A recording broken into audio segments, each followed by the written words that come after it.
Awareness That Heals, episode 141.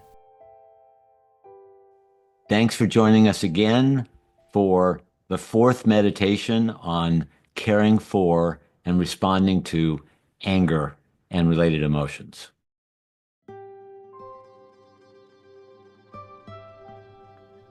So the first step is always identifying where you're angry and recognizing the importance of stable awareness.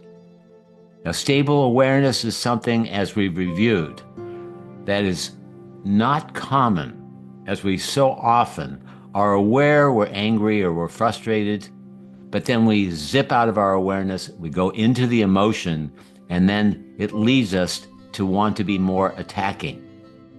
Instead, we're staying with the awareness, and as I'm speaking, let yourself drop into the emotion that's most significant for you now, whether it's anger or frustration, impatience.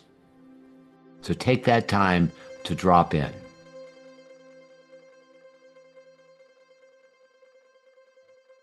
And then recognize that, of course, you want to have a positive attitude and find a way to have the anger or the emotion be serving your life.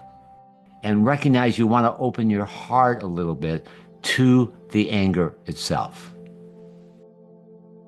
And then you realize that if you act out the anger spontaneously, it's going to lead to something destructive. So you're moving into containment. And in containment, you're finding a safe way to fully experience the anger or your feeling, which again, you're identifying and you're staying aware of. Just see if you are. And you're containing it so you can find a way that's not going to create harm. And while you're in this containment, you're going to glimpse, or you might be able to glimpse, the vulnerable feelings and even the needs underneath it while you feel your feeling fully. The more full you feel the anger or your feeling, the more you can sense the vulnerability also and start to understand there was something that you needed that pissed you off, that made you frustrated, that made you angry. So again, stay with your feeling wherever it is. Now, as you experience the anger, let your attention really focus on what is the vulnerable feeling that really is there. And it might have just been a flash, a moment of, oh, that hurt me. Or I felt abandoned, I felt alone, I felt hurt. And let yourself do everything you can to stay with the anger, but also go to the vulnerable feeling underneath. Because the more vulnerable you can also feel, the easier it's going to be to start to channel your energy in a direction that's going to be harmless, that's going to be helpful, that's going to serve your life, that's going to serve your relationship. So take a few moments and identify and feel, is it hurt? Maybe it was fear.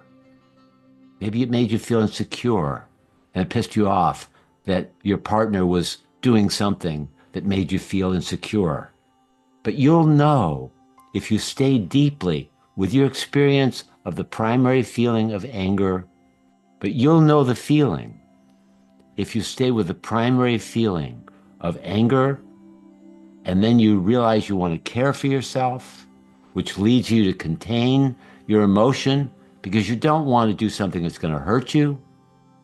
And then you're going to drop into these vulnerable feelings that are golden, that include a helplessness or a hurt or an insecurity or a fear that's going to soften you.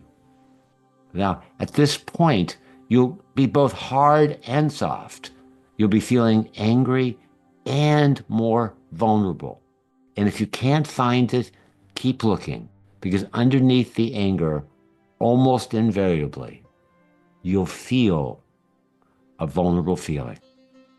So just take a few more seconds and drop into both of those feelings with your awareness. And maybe even appreciate yourself that you're going through all of this to find a way to deal with a part of you that's led you into trouble. And instead, you're finding a way to turn it around and be able to have it serve you.